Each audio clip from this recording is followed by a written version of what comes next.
이번에는 IT 트렌드를 소개해드리는 IT 체크리스트 시간입니다. IT 칼럼니스트 이효은 씨 나와 계십니다. 안녕하세요. 안녕하세요. 네, 오늘은 어떤 IT 트렌드에 대해서 이야기 나눠볼까요? 예, 오늘은 오랜만에 좀 게임 이야기를 한번 해볼까 합니다. 네. 지난 6월 9일부터 14일까지 미국 로스앤젤레스에서 열린 일렉트로닉 엔터테인먼트 엑스포, 줄여서 E3라고 부르는데요. 네. 이 게임쇼에서 선보인 좀 새로운 게임들을 한번 소개할까 합니다. 그렇군요. 저는 게임을 자주 즐기는 건 아니지만 예. 가끔 이제 친구들과 축구 게임 있잖아요. 그거 즐기면서 우정도 파괴되고 돈도 떼지고 그렇게 즐기고 있는데 네. 사실 E3라고 하면은 세계 최대 게임 전시회라고 알고 있는데 그렇죠? 예, 그렇습니다. 일단 세계에서 유명한 게임쇼가 3개가 있는데요. 네. 일단 6월에 열리는 E3, 그리고 이 8월에 유럽에서 열리는 게임스컴, 그리고 9월에 일본에서 열리는 도쿄 게임쇼가 있습니다. 이 네. 중에서도 이 E3를 세계 최고의 게임쇼라고 부르거든요. 네. 근데 사실 관람객 수만 놓고 보면은 다른 게임쇼에 비해서 좀 많이 뒤떨어집니다. 그래요? 올해 이 E3가 2005년 이후 가장 사람이 많이 온 전시회였거든요. 네. 근데 한 6만 9천 명 정도 왔어요. 네. 한국에서 열리는 지스타 같은 경우만 해도 기본적으로 한 20만 네, 명 엄청 많이 오잖아요. 넘으니까 관람객 숫자만 따지면 굉장히 좀 적죠. 근데 음. 이들이 대부분 업계 관계자 또는 바이어입니다. 네, 그래서 최대 행사다라고 이야기하는 것 같은데요. 네. 뭐 규모도 그렇고 또 오는 분들도 그렇고 결국 일반 게이머들보다는 그런 게임 산업 관계자들을 위한 자리라고 볼 수가 있겠네요. 그렇죠. 애당초 이 전시회가 원래 이제 CES에 포함되어 있었다가 이제 어. 1995년도에 너무 커지니까 분리되어서 네. 나온 그런 전시회거든요. 네. 그래서 기본적으로는 크리스마스 시즌에 발매할 게임을 유통사에 미리 선보이기 위해서 만들어진 일종의 견본 전시회여서 일반 관람객은 한 15,000명 정도밖에 받지 않습니다. 네. 하지만 실질적으로는 전 세계 게임 시장의 동향을 파악할 수 있다라는 평가를 받고 있거든요. 그래서 굉장히 많은 사람이 이렇게 실시간으로 이 컨퍼런스들을 시청을 하고 있고요. 네. 그다음에 주요 게임 회사들이 자신들의 메인 신작들을 이때 다 발표합니다. 그러다 보니까 이제 세계 최대 게임 전시회다라고 불리는 거죠. 네, 주요 그 게임들을 새로 만나볼 수 있다 그래서 기대를 모았는데 네. 어떤 게임 하드웨어나 기기는 안 나왔다고 그렇죠. 들었거든요. 한 개도 발표 안 됐습니다. 네, 그러면은 뭐 소개할 만한 뭐 주목할 만한 게임 같은 게 또 있을까요? 솔직히 마음으로는 여기 나오는 네. 모든 게임을 이제 소개를 해드리고 싶은데요. 네. 너무 많습니다. 얼마나 많길래요? 게임 제작사만 해도 한 200개가 넘게 참가를 했고요. 여기서 발표된 게임 숫자가 한 3,250개. 네, 그 다 정도가 소개하면은 3천여 개요. 네. 네, 이 시간에 못 끝내겠죠. 근데 이 중에서 특히 이제 눈에 띄는 게임들이 좀 있었습니다. 네. 먼저 소개할 게임은 이제 포트나이트 배틀 로열이라는 게임인데요. 네. 이게 솔직히 말씀은 2017년에 나온 게임이에요. 그래서 아마 아신 분들 계실 거고 이번에 이 닌텐도 스위치에서도 할 수 있게 발표가 됐습니다.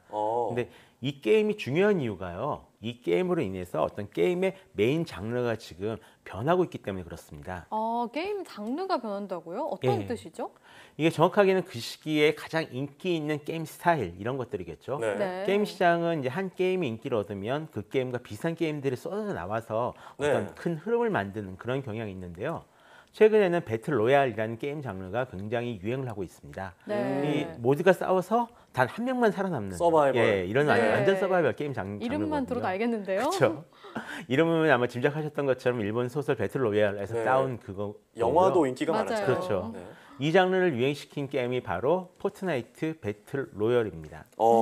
사실 배틀로얄 장르의 얘기를 하자면 최근 우리나라에서 개발돼서 많은 인기를 끌고 있는 배틀그라운드 얘기를 안 할 수가 없을 것 같은데요. 그렇죠. 네. 실은 이 게임이 원조에 가깝죠. 네. 한국에서 만든 게임으로도 굉장히 유명을 했었고요. 근데 막상 더 큰 인기를 모았던 것이 이 경쟁자로 등장했던 포트나이트 배틀 로열입니다. 이 게임은 기본적으로 무료고요. 무료인데다가 네. 이 낮은 사양의 PC나 좀 다양한 콘솔 기기에서도 다 같이 즐길 수 있어가지고 이 북미와 유럽 지역에서 굉장히 이제 히트를 쳤거든요. 덕분에 이 더 많은 배틀 로얄 장르 게임들이 지금 뭐 쏟아져 나오고 있습니다. 그러니까 FPS라고 그러죠. 네, 총선 총게임이요. 게임들. 네. 이 총선 게임들은 죄다 이 배틀 로얄 모드를 지금 지원하는 분위기가 되어가고 있다 해도 틀린 말이 아닙니다. 네, 그렇군요. 이제 정말 또 저는 게임 산업이 굉장하다고 느끼는 게 네. 게임으로 인한 수익도 수익이지만 요새는 인터넷 중계 방송 이런 것도 굉장히 많이 하잖아요. 네. 일반인들은 물론이고 뭐 은퇴한 프로게이머들도 네. 방송을 많이 하시더라고요. 이제 정말 게임이 그 자체뿐만이 아니라 뭐 방송, 광고 여러 산업과 연계가 돼서 게임 시장 규모가 정말 점점점 커지고 있는 것 같아요. 예, 그렇습니다. 이 게임 같은 경우만 해도 그러니까 지난 4월 한 달 동안에 벌어들인 수익이 약 3억 달러입니다. 오. 우리나라 돈으로 3천억 원이 넘죠. 한 달에요? 예, 게임 하나가 한 달에 3천억 원을 벌었습니다. 네. 그러니까 전체적으로 보면은 이제 게임 자체를 플레이해서 이제 얻게 되는 판매 수익도 있고요. 거기서 더해서 이제 e스포츠 시장도 지금 만들어지고 있거든요. 네. 또 이걸 지켜보는 사람들도 많아지는 거고 여기에 더해서 이제 게임 방송을 진행하는 사람들까지 굉장히 많이 등장을 했습니다. 그래서 이것들이 다 합쳐져서 현재로서는 지금 전체 판이 완전히 네. 지금 흔들리고 있다라고 해도 그렇게 보시면 될 것 같습니다. 네. 정말 게임 시장이 크다는 얘기는 들었지만 이렇게 수치를 들으니까 딱 체감이 되는데요. 네, 앞서서 특별한 게임 기기는 등장하지 않았다 했는데 대신 여러 프로그램들이 출시됐다고 했잖아요. 예, 그렇습니다. 그럼 어떤 시기적인 이유가 있을까요?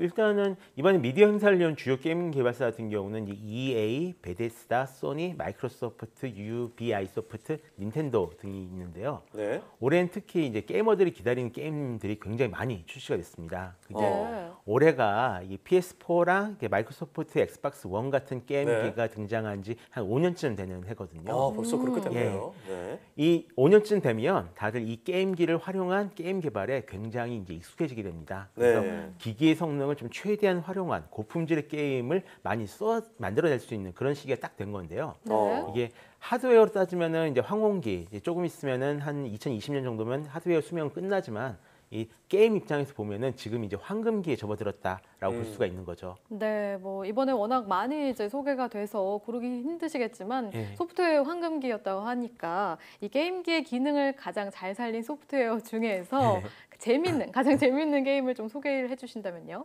근데 여러 가지 게임 중에서도 이번에 E3 2018에서 가장 큰 화제를 모은 게임이라면 아마 이 CDPR이라는 회사가 있거든요. 네. 여기서 개발한 사이버펑크 2077이 아닐까 합니다. 네. 예, 오픈월드 액션 RPG 게임인데요. 간단히 말하면 네. 거의 완전히 구현된 미래 세계에서 네. 그 적과 싸우는 게임입니다. 저희 네. 영화 레디 플레이 원 그거랑 약간 좀 비슷하기도 하네요. 거의 비슷하죠. 네. 근데 실제로 저게 게임 장면이고요. 그러니까 저런 화면 속에서 내가 직접 게임을 즐길 수가 있거든요. 이거를 직접 플레이해본 사람들 말에 따르면은 게임 캐릭터 하나하나가, 그러니까 저 속에 등장하는 컴퓨터 그쪽 그 캐릭터들이 다 자기 생각을 가지고 스스로 움직인대요. 그러다 보니까 정말 살아있는 느낌을 받고 네. 연출 같은 게 너무 좋아가지고 굉장히 재밌었다라고 하네요. 어. 그래서 아직 발매일은 미정입니다. 언제 나올지는 알 수가 없는데요. 네. 운 나쁘면 몇 년 늦춰지기도 하고 그런데 그 확실하게 하나 제작사에서 약속한 거는 이번에 음성까지 한국어로 녹음을 해가지고 발매를 하겠다라고 해서 좀 더 기대를 하고 있습니다. 네. 네. 보통은 이제 게임들이 영어로 출시가 많이 되는데 그렇죠. 이게 한글판으로 나오는 게임들도 많이 나오고 있다면서요? 최근에는 예전에 비하면 굉장히 좀 많아졌습니다. 예, 전에는 해외에서 만든 게임은 한국어가 지원되지 않는 경우가 굉장히 많았었는데요. 네. 요즘은 일단 한국 게이머들이 워낙 유명을 하고요. 네. 그리고 다른 워낙 또 한편으로는 잘하니까요. 그렇죠. 그 해외 제작사들 같은 경우도 그 국제 시장에 좀 적극적으로 나서고 있는 상황이기 때문에 제작한 단계에서부터 한글 자막이 포함돼 가지고 만들어지는 경우가 굉장히 많습니다.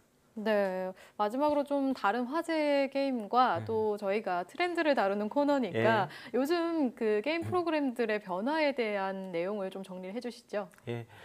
솔직히 말씀드릴 게 좀 너무 많은데요. 네. 저는 그 중에서도 이제 폴아웃 76이라는 게임을 좀 손꼽고 싶습니다. 네. 이 게임 같은 경우는 인기 프랜즈인 폴아웃 시리즈의 외전격에 해당되는 게임인데요. 이 시리즈의 첫 번째 멀티플레이 전용 온라인 게임입니다. 기존 게임보다 4배나 더 큰 맵을 쓰고 있다라고 하죠. 다만 이 온라인 게임이란 것 때문에 좀 미국에서 의견이 좀 굉장히 분분합니다. 아, 왜요? 최근에 이렇게 싱글 플레이와 멀티플레이, 이 온라인과 오프라인의 차이를 없애기 위한 시도가 굉장히 좀 많이 등장을 하고 있는데요. 네. 여기에 더해서 게임 설치 없이 이 스트리밍만으로 게임을 즐길 수 있게 해주겠다라는 이런 서비스를 계속 선보이고 있거든요. 근데 이런 흐름이 결국 네트워크 연결이 없으면 게임을 할 수가 없다라는 말이 돼버리기 때문에 앞으로 이런 흐름이 게임 업계에 어떤 영향을 끼칠지 좀 지켜봐야 될 것 같습니다. 네, 오늘은 게임에 대한 정말 여러 가지 소식을 알려주셨는데 사실 게임은 정말 잠깐 하면은 어떤 생활의 활력이 되기도 하지만 너무 중독에 빠지면 깊이 빠지면 안 될 것 같다는 생각이 그렇죠. 드는데요. 정말 적당히 즐겨서 생활의 활력을 얻을 수 있으면 좋겠습니다. 오늘 말씀 고맙습니다.